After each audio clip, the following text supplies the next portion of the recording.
Niners died. Well, their season did, I guess. Said this all morning. I've really been saying this all week. This is bittersweet. Yeah, we were dreading this. I'm dreading it, and I'm always excited. Greg Papa's one of my favorite people. Yeah. I get to talk. It's one of those times where it's one of those things. You've said this before, Jason. We've been doing this a long time.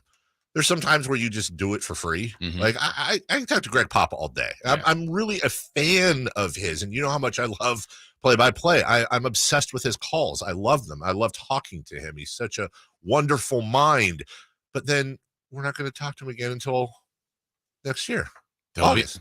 Yeah, but it's coming. Look forward to it. It's just so late. I want to talk to Greg Papa and ask him if he got fitted for his ring. Joining us right now, the voice of the Niners, the one, the only, kind enough to join us each and every year. It is Greg Papa. Good morning, Mr. Papa. How are you? Wow, you said all those nice things, and then you got to drop. Did he get fitted for his ring? I want to talk to you. That's the convo I wanted. I want. That is harsh. I want to bring you on and say, Greg, when do you get your ring? And have you do a scream and yell, and we all celebrate. And what a week, man. How are you doing? Yeah, they don't give out rings for NFC West championships. They do give out rings for NFC championships, which we do have from that Kansas City lost a couple of years ago. And I mean, the feeling when you look at the three heartbreaking losses the last 4 years, starting with the 3rd and 15 at the Super Bowl 54 against Kansas City, the 2-3 chip jet loss play, and Kansas City taking it from you. That was hard. But I think you left the stadium thinking we're one play away. But they're good. Once they hit that first shot, they get rolling like the Warriors. And then the game last year, similar. You're up 10 points going to the fourth quarter of the NFC Championship game. You think you got these guys. We beat them 6 times in a row. And then Cooper Kupp, first play of the fourth quarter, touchdown of the time. And obviously, we know what happened there. But in that game, Jimmy wasn't healthy last year, so you could always rationalize. If Jimmy Garoppolo did not have the thumb of the shoulder injury, which became a surgery, they won the Super Bowl last year. There's no doubt in my mind. But it didn't happen. This one, it happened so early. It wasn't in the last 6 minutes of the game. It was on the 6th offensive play of the game where Brock just got nailed. And I saw it right away. The first thing we heard was elbow, but I thought ulnar collateral ligament. It looked like, did he hurt his, what else is in the elbow? Did he hurt his UCL? And he didn't know the severity of it. But for him to have to come back into the game after Josh Johnson got concussed and to have to play, literally he was the fugitive. He's the one-armed man. But the one arm that works is the left arm. And he's right-handed, or really a no-arm man. He's playing with a straitjacket on. It was terrible. It was really a very difficult experience. It was just so non-competitive. It reminds me a lot for Raider fans out there, the 2000 AFC Championship game, Raiders hosting against Baltimore. Rich Gannon gets a third snap of the game. Barry Sims didn't know the snap count. Michael McCrary comes around the edge of Baltimore's great defense and rocks Rich. He gets up, stays in the game. But shortly after that, Tony Siragusa picks him up and just plants him on his shoulder and knocks him out. And you had to play the AFC Championship game without Rich Gannon. And, Bobby Hoying came into the game, and that was the year the Raiders in 2000 led the NFL in rushing yards. And not only did Bobby Hoying play that game at quarterback, but he was the Raiders' leading rusher in that game. That's how bad it got. So it was like that. The Raiders also had a playoff game in Houston in 2016 when Derek Carr got hurt on Christmas Eve that year. Matt McGloin got hurt the last game of the season. They had to play a rookie fourth-round pick, Connor Cook, against J.J. Swat and Jadeveon Clowney, and that got sideways. So I've seen some rough things. 49er history, Steve Young cracked his ribs. The only previous time the Niners ever played Philadelphia was that wild card game in '96, but they won the game, but they lost Steve Young the next game against Green Bay to the cracked ribs, and Elvis Grbac came in. So it's just one of those deals, guys, where the night before the game, honestly, I thought Philadelphia is going to win this game. They're just better. I never do that going into a game, but I had seen so much dominance from them against good teams all year. There was a time when they got sideways when they lost their quarterback, And even some games where Washington beat them, Indianapolis held them down, but they were really a dominant team. Dominant. Offensive line, defensive line, skilled players, the quarterback, just dominant. So I thought, how's this going to happen here? But the reality is you tied the game at 7 on the McCaffrey touchdown, so you were somewhat even with them. But it's easy to my mind to just say, maybe Philadelphia was better, but you'd like to have had the chance to prove it, and you never got that chance. The one thing, guys, to keep in mind, the 49ers are going to Philadelphia next year. And if the Eagles win the Super Bowl a week from Sunday, the team that wins the Super Bowl hosts that first game on Thursday night when they start the NFL season. Would there be a better choice to come into the link in South Philly? Oh, wow. Than Nick Bosa and a bunch of pissed off 49ers to go kick their ass? That would be the perfect off season. I know we're getting into Brock and the rehab and surgery and all that. If you get Philadelphia on the schedule week 1, these guys will be foaming at the mouth. Not the Rams, not Seattle, not anybody else you want to play. Dallas coming in here, Giants, none of that.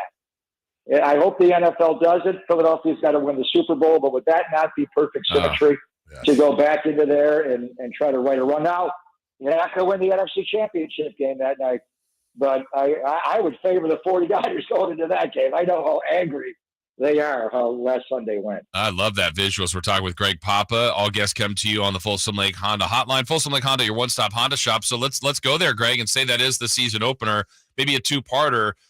Who's going to be the quarterback of the 49ers on that game 1, and how realistic was the Tom Brady rumors as a potential Niner?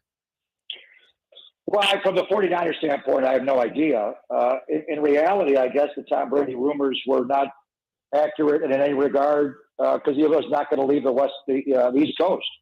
He's obviously had a very public family situation this year, and he's got children in Florida, and he's got another child in New York, and he wasn't going to change coast. So I know the Raiders were very much in on Tom Brady. I think that's why they did the Derek Carr thing so early to leave themselves open for that. But ultimately, Tom just didn't want to come west. And I had his dad on my radio show the other day when he retired, and it was a really hard year for him. And there was a text that his dad sent me right before Tampa came to Levi's, and I invited him on the radio show when he came on, and he sent a text back, this could very well, Greg, be the last time. And then I responded back with a question. He never answered it, but I think he knew, and they all knew. At some point this season, he just had a hard enough time getting through this season, let alone thinking about it next season. And now he's got to put his life together again. So that I don't know if that would have happened. That would have cost you a lot of money. I don't think the Niners would have done it, Jason, just because Tom Brady's not going to come in and play for nothing. Right. So $25 million right now. The quarterback room combined is $10 million with Brock and Trey. You may have to add a veteran here, depending on Brock's surgery. But I just think you got a lot of free agents you got to re-sign here. And you got to re-sign Nick Bosa at some point. Now, do you have to give him new money? That's for later in the offseason, after probably right around training camp. But as far as Brock goes, I think everybody wants an answer. Is he going to have Tommy John surgery? I think the plan is, like any surgery, you get in the operating room and you open up his elbow and you look and see, and the doctor determines, he's the best in the world at doing what he does. Can I fix this quarterback's arm without taking a ligament from some other part of his body or a cadaver, or however they do it, and surgically repairing this by Tommy John? Or can we do another surgery that does not involve Tommy John and then brace it after? That's going to be a check with me at the line of scrimmage of the operating room. Yeah. Whether you go kill, or can, or Oscar, and you decide there. Now, who makes that call in the operating room? Is that just the surgeon? What directive does he have? Kyle's in there. Exactly. John Lynch. I'm sure Sean Purdy, his dad. I don't know how they make that call, but and then that'll determine what kind of rehab he has. So if he does not need full-blown Tommy John, and it's a 3 months till he can throw and you brace it after that, and Brock Purdy goes in as your quarterback. Now, every year's different. Brock obviously played great this year, but it's a new year. You got to go play. and he's got to compete. And who knows what kind of advancement Trey Lance makes? Look at Jalen Hurts. How much better did that guy get in a year's time? What if Trey Lance comes back and improves as much as Jalen Hurts did? And now you're like, whoa, here we go. Now we got two. So the first thing is to get Brock healthy, get him operated on as soon as possible, let the rehab start. And then Trey's still got a boot on his foot. So he's got to get through that and then improve. Jalen Hurts went down to 3D QB last year like Trey did. Tom House is at the quarterback school in Southern California.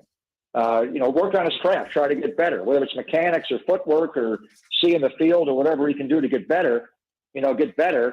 And then, I think they obviously got to go to training camp with a third quarterback or a fourth. So, do you go out and get somebody? Let's see where the market goes. There's going to be a lot of quarterback movement, obviously, in the off season. What happens with Derek Carr? Yeah. I'm hearing Derek Carr may get cut today. The Raiders don't want him with that contract playing in the Pro Bowl, even though it's a flag football game. There have been guys that have torn their ACLs playing flag football or beach football. Robert Edwards, good call. Yeah. So, and I don't know if Derek fits here, but there's going to be a lot of quarterbacks available, between now and the start of the new league year in March. Well, we come to it. It was a wonderful season filled with ups and downs and mudslides in Chicago and quarterback after quarterback coming in and being successful. It was a great run, and you helped us provide color for so much of it every Friday at 8 a.m. Have a well-deserved, you still work, you still got your show, but have a well-deserved off season, if you will, from the Niners. And I know, as always, our corporate office has to get with your representatives and all that, but I just pray every Sunday that we'll come to terms as we do every year and welcome you back next year. Yeah, those are very tense negotiations, comparable to what Parag has to do with Nick Bosa. Yes. So that'll be hard. Thank you. Let me just say, first of all, I'm a phone call away. Yeah. So whenever you need me to hop on and just, shoot the breeze with you guys, I'm here. And then I'm calling it right now.